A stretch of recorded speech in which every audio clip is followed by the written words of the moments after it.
Quand mon fils m'a dit que je ne serais pas le bienvenu chez lui pour Noël, j'ai simplement souri, pris mes clés, et passé un seul appel. Avant la nouvelle année, leurs paiements hypothécaires avaient été annulés. Et ce n'était que le début de mon plan. La justice devait être rendue. L'arrogance devait être punie. Vous n'allez pas croire ce que j'ai fait ensuite. Cette année, je pourrais préparer ma fameuse dinde, ai-je dit en m'enfonçant un peu plus dans le canapé en cuir de Michael. Celle avec la farce à la sauge que ta mère adorait. Tu te souviens? Elle disait toujours qu'elle était meilleure que celle de sa grand-mère. Mes mots flottaient dans l'air chaud du salon, se mêlant au parfum sucré des bougies à la vanille d'Isabella. Michael se tortilla à côté de moi, la lumière du sapin de 12 pieds se reflétant sur son alliance. Je vis ses épaules se raidir légèrement. Il s'apprêtait à dire quelque chose qu'il aurait préféré taire. « Papa, malheureusement, tu ne seras pas le bienvenu ici pour Noël. » Les mots tombèrent lourdement, comme un coup porté en plein ventre. Je clignai des yeux, sûr d'avoir mal entendu. « Qu'est-ce que tu veux dire? Pourquoi je ne serai pas le bienvenu ?» Michael évita mon regard, fixant le marbre brillant de la table basse. Je l'avais aidé à la choisir, le printemps dernier, quand Isabella avait décrété que leur ancien mobilier manquait de sophistication. Les parents d'Isabella viennent pour les fêtes, et ils préféreraient que tu ne sois pas là. Mes mains devinrent froides. Ils préféreraient. C'est juste plus simple, papa. Tu sais comment sa famille est avec les traditions. Ils ont leur propre façon de faire. Sa voix se fit plus petite à chaque mot, comme s'il se ratatinait à vue d'œil. Je regardais autour de moi, les rideaux de soie que j'avais payés quand Isabella se plaignait du manque d'intimité, les planchers en bois massif que j'avais financés avec ma seconde hypothèque, les moulures du plafond que j'avais réglées à crédit. Chaque centimètre de cette maison portait mon empreinte, mon travail, mon amour pour mon fils. Leur propre façon de faire? Répétai-je lentement. Et quelle est-elle, cette façon, Michael? Il baissa la tête. Papa, s'il te plaît, ne rends pas les choses plus difficiles. Par l'arcade de la cuisine, j'aperçus le nouveau robot pâtissier d'Isabella, un modèle professionnel, 2000 $ que j'avais offert pour sa phase de pâtisserie de Noël, qui avait duré 3 semaines. 2000 $ de plus pour un caprice. Et moi alors? Où veux-tu que je passe Noël? Ma voix trembla malgré moi. Le visage de Michael se crispa. Peut-être que, je sais pas, tu pourrais aller chez Tante Rosa? Ou alors, on fera quelque chose le week-end d'après? Le week-end d'après. Comme si Noël n'était qu'un rendez-vous qu'on pouvait déplacer à sa convenance. Je me levai lentement. Mes genoux protestèrent 8 ans à porter seul tout ce fardeau. Je vois, dis-je simplement. Papa, attends. Mais je marchais déjà vers la porte. Je passai devant les photos de famille accrochées au mur. Sur les premières, j'étais à ses côtés, fier et souriant. Sur les plus récentes, mon visage s'était éloigné, presque effacé. Je dépassai le placard débordant des 1000 vestes d'Isabella et posai la main sur la poignée froide. Dis à tes beaux-parents, lançai-je sans me retourner. Feliz Navidad. L'air de décembre me gifla en pleine joue. Derrière moi, j'entendis Michael m'appeler une fois, puis le déclic doux et définitif de la porte qui se referma. Je restai un instant assis dans mon camion, moteur éteint, observant les lumières scintiller dans les maisons où je ne serais plus jamais invité. Mon téléphone vibra. Michael, sans doute, cherchant à arranger les choses avec quelques mots creux. Je ne répondis pas. Je tournai la clé et roulai vers la nuit. Le chauffage ronronnait contre le froid pendant que les rues familières défilaient autour de moi. South Hills s'étendait, paisible et endormi, chaque coin de trottoir portant un souvenir du père que j'avais été, celui qui croyait que la famille passait avant tout, celui qui aurait donné son dernier dollar pour voir son fils sourire. Cet homme-là était un idiot. Au feu rouge de la 29e et grand, j'aperçus un jeune père chargé des cadeaux dans son SUV. Ses enfants, collés à la vitre, laissaient la buée de leur excitation dessiner des halos. Autrefois, c'était Michael et moi. Avant Isabella. Avant que je ne devienne un guichet automatique ambulant avec des émotions dérangeantes. Les chiffres se mirent à défiler dans ma tête comme une machine à sous-casser. 2800 $ par mois, pendant 5 ans. Mon calculateur avait cessé d'essayer de suivre l'an dernier. 140 000 $. Plus que tout ce que Maria et moi avions économisé pour notre retraite. Parti en fumée. Je pressai l'accélérateur. Le moteur rugit, en écho à ma colère. 5e rue, là où j'avais refinancé notre maison pour payer leur mise de fonds. Je me souvenais du regard compatissant du conseiller. « Monsieur Flore, êtes-vous sûr? Vous mettez beaucoup en jeu. pour l'investissement de quelqu'un d'autre. Quelqu'un d'autre. Pas mon fils, pas ma famille. Non, un investissement. À Lincoln Street, la banque où j'avais pris un second prêt quand Michael avait perdu son emploi. C'est juste temporaire, papa, jusqu'à ce que je me remette sur pied. Et derrière lui, Isabella, un sac à main de $700 sur l'épaule, hochant la tête d'un air faussement compatissant, déjà en train de calculer combien valait mon désespoir. Rien. Mon désespoir ne valait rien à leurs yeux. Quand je me garai enfin devant ma maison, le béton fissuré du driveway me rappela tout ce que je n'avais pas pu réparer. Le Porsche clignotait faiblement. À l'intérieur, le silence. Plus de rire de Maria. Plus de chaleur. Seulement les murs nus et le vide. Mon téléphone sonna. Isabella. Parfait. Je décrochai au 4e appel, juste assez tard pour qu'elle s'impatiente. Déni. Sa voix dégoulinait de cette douceur fausse que je connaissais trop bien. J'ai entendu parler du petit malentendu avec Michael. Malentendu ? Répétai-je en m'adossant au plan de travail. Je crois que tout est clair, Isabella. Écoute, je sais que ça paraît dur, mais tu dois comprendre la position de mes parents. Ce sont des gens très traditionnels. Ils aiment une certaine atmosphère pendant les fêtes.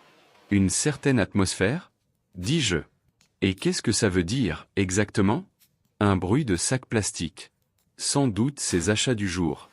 Avec quel argent, je n'avais plus besoin de deviner. Eh bien, ils ne sont pas habitués à ta façon de cuisiner. Toute cette nourriture épicée, cette musique forte. Et puis, déni, ce sont des gens éduqués. Ils aiment parler de littérature, d'art, d'actualité, tu comprends. Ces mots me transpercèrent. 8 ans de silence avalé, de sourires forcés, d'humiliation discrète pour le bien de mon fils. Ma façon de cuisiner, dis-je calmement. Tu veux dire les plats que tu mangeais tous les dimanches, quand vous n'aviez plus rien. Les tamales qui te rappelaient ta grand-mère ? C'était différent, à l'époque. Différent ? Parce que maintenant, tu as peur que le Mexicain embarrasse ta famille. Ne sois pas dramatique, déni. Ce n'est pas une question de race, mais de classe. Mon père a été diplômé summa cum laude, ma mère parle 4 langues, ils passent leurs étés au Hanton. Qu'est-ce que tu pourrais bien apporter à une conversation comme la leur ? Des histoires de carrelage ? Je sentis la colère monter, brûlante, mais ma voix resta glaciale. J'ai bâti mon entreprise seul, après la mort de ton grand-père. J'ai employé 50 personnes. J'ai payé plus d'impôts que ton père n'a jamais gagné. L'argent n'est pas tout, déni. Il y a aussi la distinction. Et Maria, elle, savait rester à sa place. Le silence. Elle venait de franchir une ligne qu'elle ne reverrait jamais. Qu'est-ce que tu viens de dire ? Simplement qu'elle savait s'adapter. Elle ne faisait pas de vagues. Elle comprenait que certains milieux ne sont pas faits pour tout le monde. Je serrai le téléphone jusqu'à en blanchir les jointures. Maria avait plus de classe dans le bout de ses doigts que ta famille n'en aura jamais. Oh, s'il te plaît. C'était une femme de ménage qui a eu de la chance. Isabella. Ma voix était basse, tranchante. Écoute-moi bien. Cette conversation est terminée. Nous avons fini de jouer à la famille. Je raccrochai. Le silence tomba, dense. La maison semblait plus petite, mais plus pure, comme si un poids invisible venait de se dissoudre. Je marchai jusqu'à mon bureau, sortis une chemise cartonnée. Dedans, relevé bancaire, contrat, transfert automatique. 5 ans d'hémorragie. 5 ans à payer pour le rêve. Il était temps d'arrêter le saignement. Les chiffres se dissolvaient devant mes yeux. L'assurance vie de Maria, mes économies de retraite, le fonds d'études pour des petits-enfants que je ne verrai sans doute jamais. Tout avait coulé dans une maison où je n'étais pas le bienvenu pour le dîner de Noël. Je pris mon téléphone, fis défiler les contacts jusqu'au numéro de ma banque. La voix automatique proposa l'anglais, puis l'espagnol. Comme c'est attentionné, pensai-je avec une amertume calme, si accommodant avec des gens comme moi. Service clientèle, ici Jennifer. En quoi puis-je vous aider aujourd'hui ? Je dois annuler un virement automatique, dis-je, la voix plus stable que depuis des années. Bien sûr, monsieur. J'aurai besoin de votre numéro de compte et de quelques vérifications. Je récitai les chiffres, écoutant le cliquetis discret de son clavier. Professionnel, efficace, sans jugement, pas même quand elle confirma que, depuis 5 ans, un homme de 62 ans envoyait $2 800 par mois vers un compte Wells Fargo se terminant par 7423. Vous souhaitez l'annuler immédiatement ? Mon regard parcourut ma cuisine, les appareils fatigués, les murs qui réclamaient de la peinture, les fenêtres où s'infiltrait l'air glacé. Immédiatement, oui. C'est fait. Le virement est annulé. Puis-je faire autre chose pour vous? Non, dis-je, et ce nom eut un goût de délivrance. C'est tout. Je raccrochai.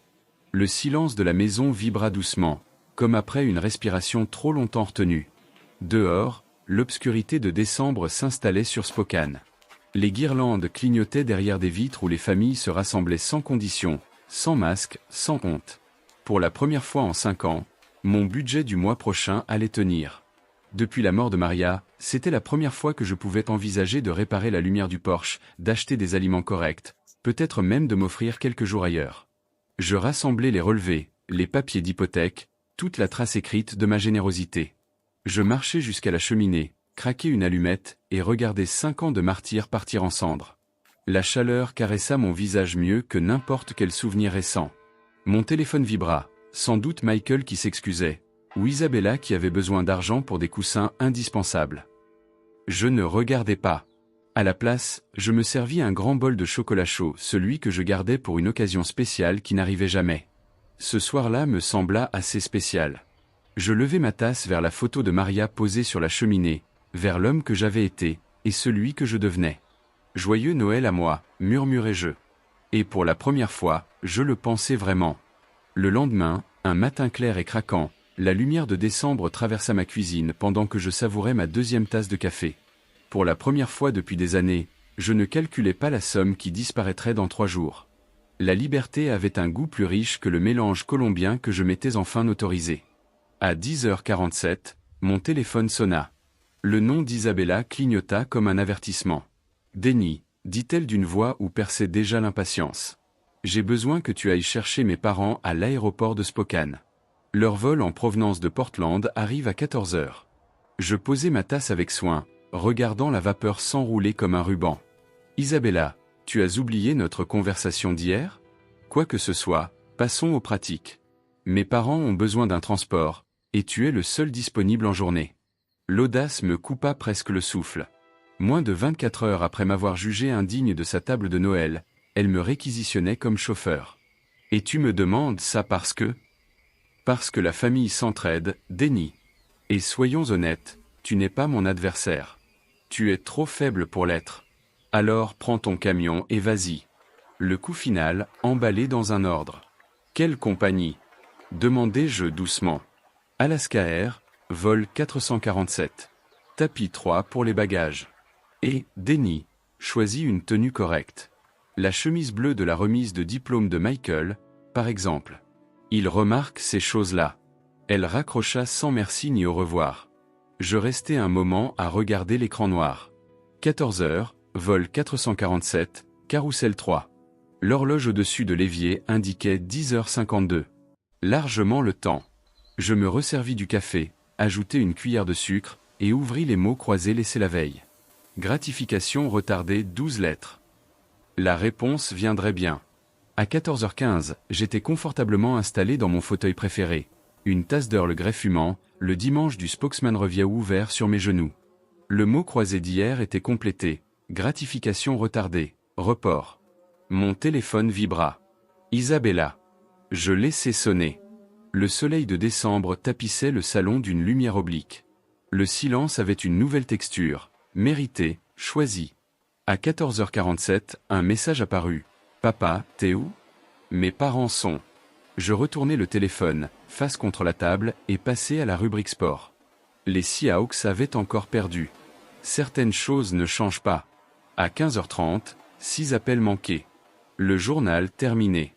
Une 2e théière. J'avais même commencé à ranger le tiroir fourre-tout. C'est fou ce qu'on accomplit quand on ne passe plus ses journées à servir ceux qui vous prennent pour leur groom. À 15h45, un numéro inconnu. Sans doute les parents d'Isabella, le téléphone d'un inconnu à l'aéroport. Je laissai sonner. Dehors, un voisin accrochait des guirlandes, ses enfants tourbillonnant sur le perron. Des familles normales, des choses normales. Personne n'était coincé nulle part, à attendre quelqu'un qui ne viendrait pas. À 16h15, la sonnerie devint un bourdonnement continu. Isabella, puis l'inconnu, puis Isabella à nouveau. Ça vibrait comme un frelon furieux contre une vitre. Je débranchai le téléphone fixe, puis j'éteignis complètement mon portable. Silence parfait. Je me préparais un sandwich au fromage fondu et une soupe tomate, ces petites consolations que je m'étais interdites des mois durant, chaque dollar de course englouti par leur train de vie. Le fromage dorait à point, la soupe fumait dans ma grande tasse préférée. La lumière déclinait déjà, étirant de longues ombres sur le jardin. Quelque part, de l'autre côté de la ville, 3 personnes devaient piétiner dans un parking d'aéroport, discuter du prix d'un taxi, se demander comment leur domestique personnel avait osé les planter. La pensée rendit ma soupe encore meilleure. À 17h, le lave-vaisselle tournait, et je cherchais un film à regarder. Des années que je n'avais pas eu une soirée entière sans appel d'urgence ou faveur de dernière minute. C'est alors que les coups commencèrent. Pas des petits coups polis, des coups qui secouent le cadre de la porte, qui annoncent la colère à plein volume. Je posai ma tasse et marchai calmement. Je savais déjà qui m'attendait. Par l'œilleton, 3 silhouettes tassées sur mon minuscule Porsche. J'ouvris, et le visage cramoisi de Cody Jenkins se retrouva à quelques centimètres du mien. « Mais qu'est-ce qui ne va pas chez vous ?» hurla-t-il en s'engouffrant chez moi sans autorisation. On a attendu à cet aéroport plus de 3 heures. Catherine le suivit, chignon défait, bouche crispée en une ligne glaciale. C'est indigne de votre âge, déni. Absolument barbare. Isabella ferma la marche, manteau froissé, maquillage tiré. Tu nous as humiliés. Tu te rends compte? Mes parents ont dû payer un taxi parce que tu as décidé de... Dehors de chez moi. Ma voix trancha net, lisse comme une lame. Leurs phrases moururent au milieu. Excuse-moi? S'étrangla Cody, virant du rouge au violet.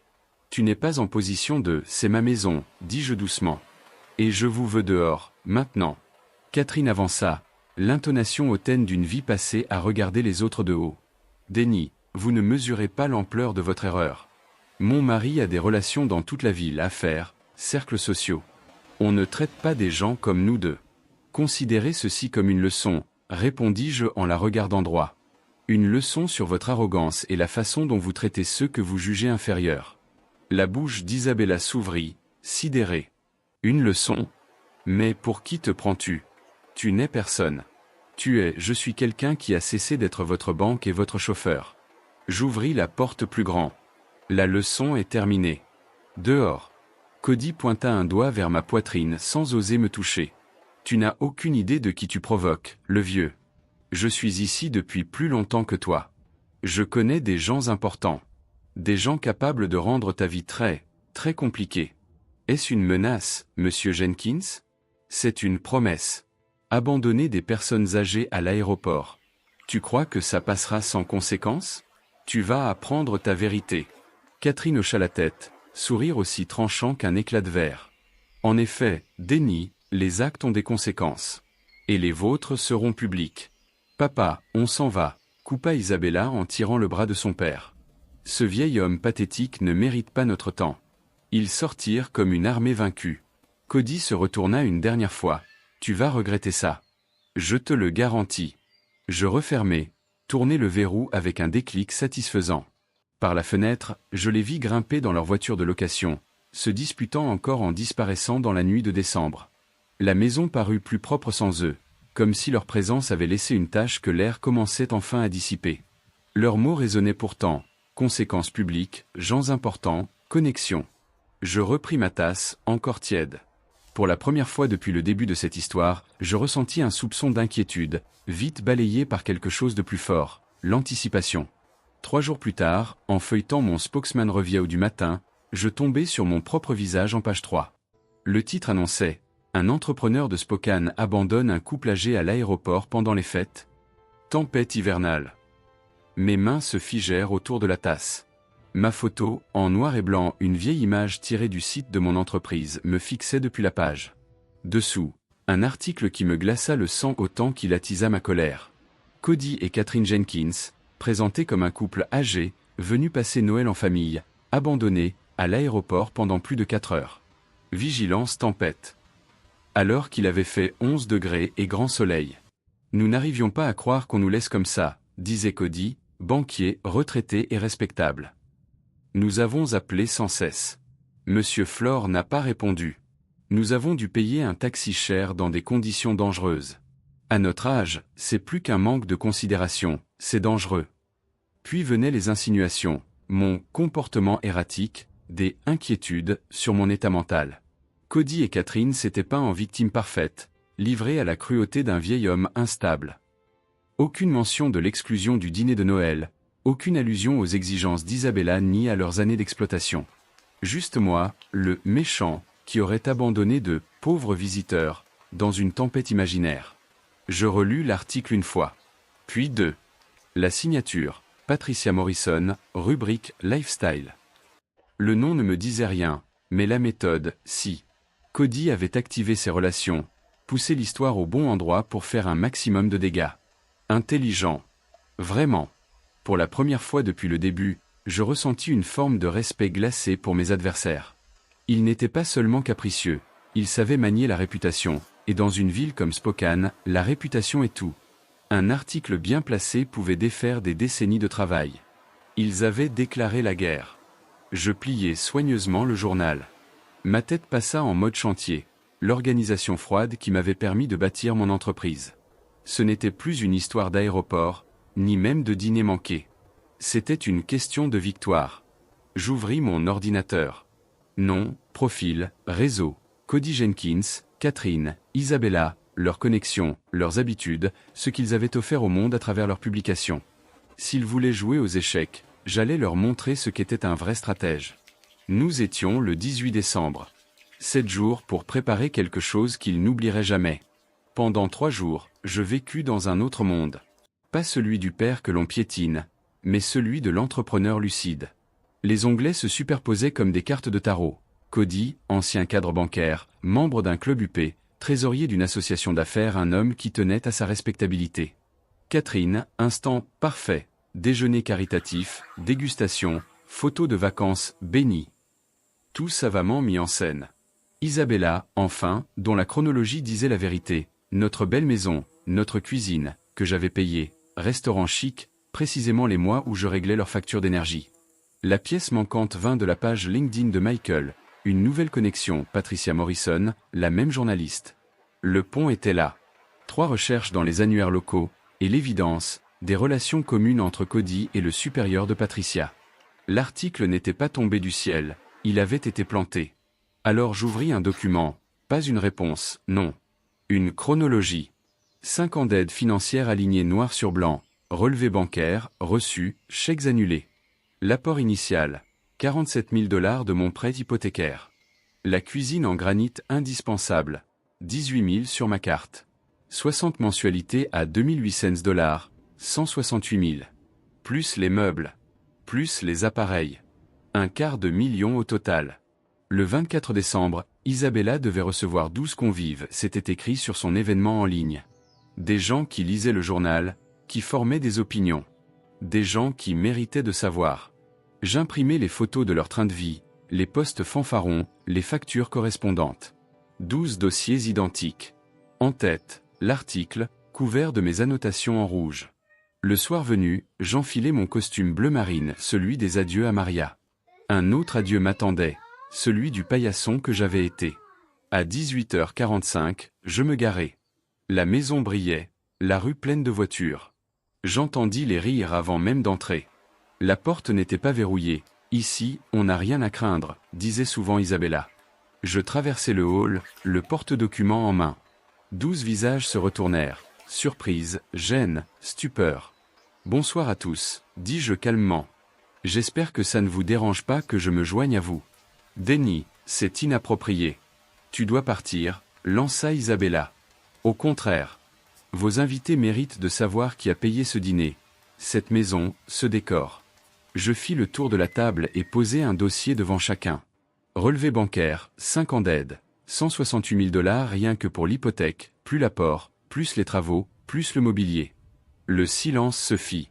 Seul bruissait le papier. Les regards passaient des chiffres aux dates, des photos aux factures. Les masques commençaient à tomber. C'est, commença un homme. Scandaleux, acheva la femme en face. Isabella, pourquoi n'en as-tu jamais parlé? C'est plus compliqué, balbutia-t-elle. Déni a proposé. Et voici l'article, dis-je en déposant la coupure de presse. Parlons de ce que vous avez Proposé, au journal. L'air refroidi de 10 degrés.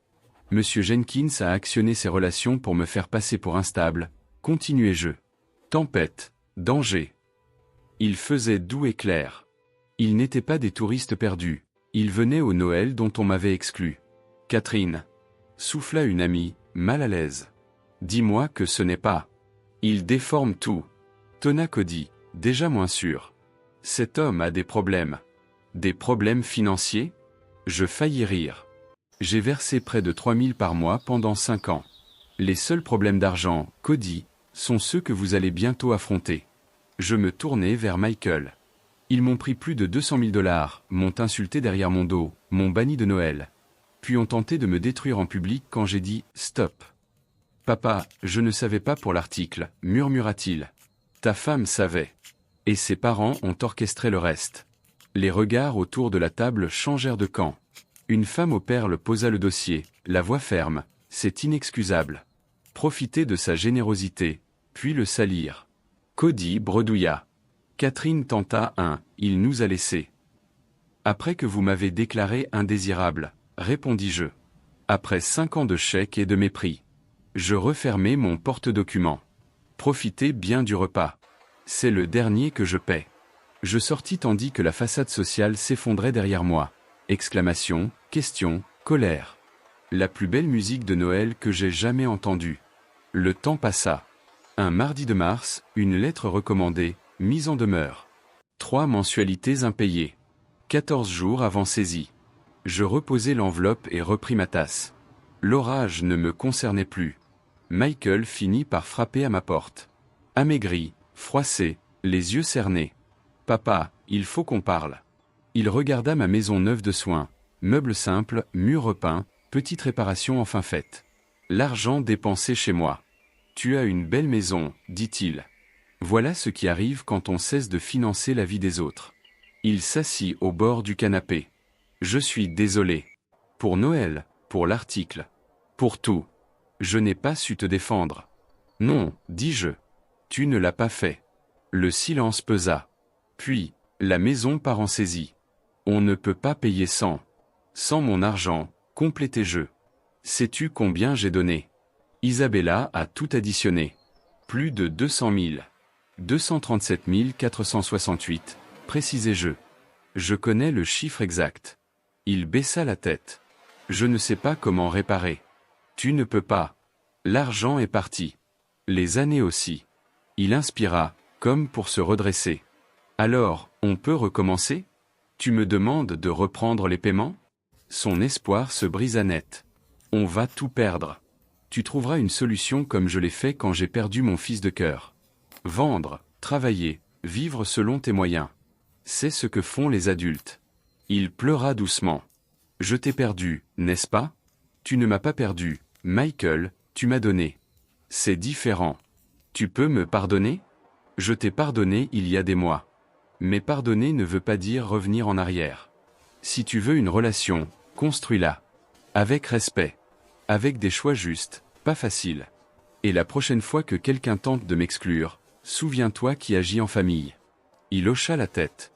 Pour ce que ça vaut, à Noël, quand tu as tenu tête, j'étais fier. Alors il y a de l'espoir, dis-je en lui ouvrant la porte.